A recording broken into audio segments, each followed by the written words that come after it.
ಎಲ್ಲರಿಗೂ ನಮಸ್ಕಾರ. ನಾನು ಶಂಕರ್ ಭಟ್. ಯೂಟ್ಯೂಬ್ ಚಾನಲ್ ಹೋರಾಟದ ಅಮೃತ.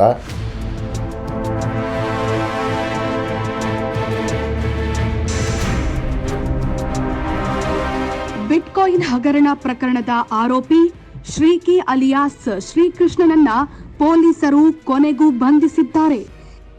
2017ರಲ್ಲಿ ತುಮಕೂರು ಪೊಲೀಸ್ ಠಾಣೆಯಲ್ಲಿ ದಾಖಲಾಗಿದ್ದ ಯೂನೋ ಕಾಯಿನ್ ಕಳವು ಪ್ರಕರಣದಲ್ಲಿ ಶ್ರೀಕಿಯನ್ನ ಸಿಐಡಿ ವಿಶೇಷ ತನಿಖಾಧಿಕಾರಿಗಳು ಬಂಧಿಸಿದ್ದಾರೆ.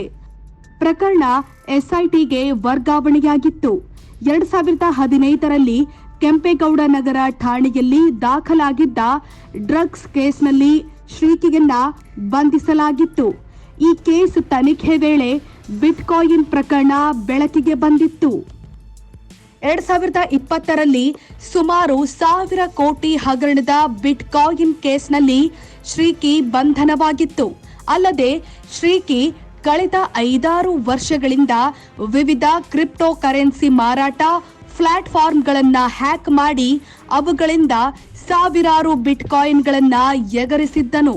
ಅಲ್ಲದೆ ರಾಜ್ಯ ಸರ್ಕಾರದ ಈ ಸಂಗ್ರಹಣಾ ಪೋರ್ಟಲ್ ಜಾಲತಾಣ ಹ್ಯಾಕ್ ಮಾಡಿದ್ದ.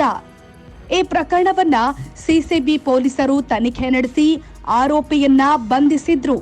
ಬಳಿಕ ಜಾಮೀನಿನ ಮೇಲೆ ಹೊರಗಡೆ ಬಂದಿದ್ದ. ಇದಾದ ಬಳಿಕ ಸಿಸಿಬಿ ಪೊಲೀಸರ ವಿರುದ್ಧ ದಾಖಲೆ ತಿರುಚಿರುವ ಆರೋಪಗಳು ಕೇಳಿ ಬಂದಿತ್ತು. ಈ ಹಿನ್ನೆಲೆಯಲ್ಲಿ ಬಿಟ್ಕಾಯಿನ್ ಪ್ರಕರಣವನ್ನ ಸಿಐಡಿಗೆ ವರ್ಗಾಯಿಸಲಾಗಿತ್ತು. ಸಿಐಡಿ ಅಧಿಕಾರಿಗಳು ಆರೋಪಿ ಶ್ರೀಕಿ ಸಿಐಡಿ ತನಿಖೆಗೆ ಹಾಜರಾಗದೆ ಕಳ್ಳಾಟವಾಡ್ತಿದ್ದಾನೆ.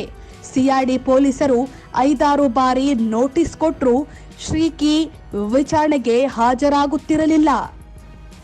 ಪ್ರತಿ ಬಾರಿಯೂ ಒಂದೊಂದು ಕಾರಣ ನೀಡ್ತಾ ಇದ್ದ.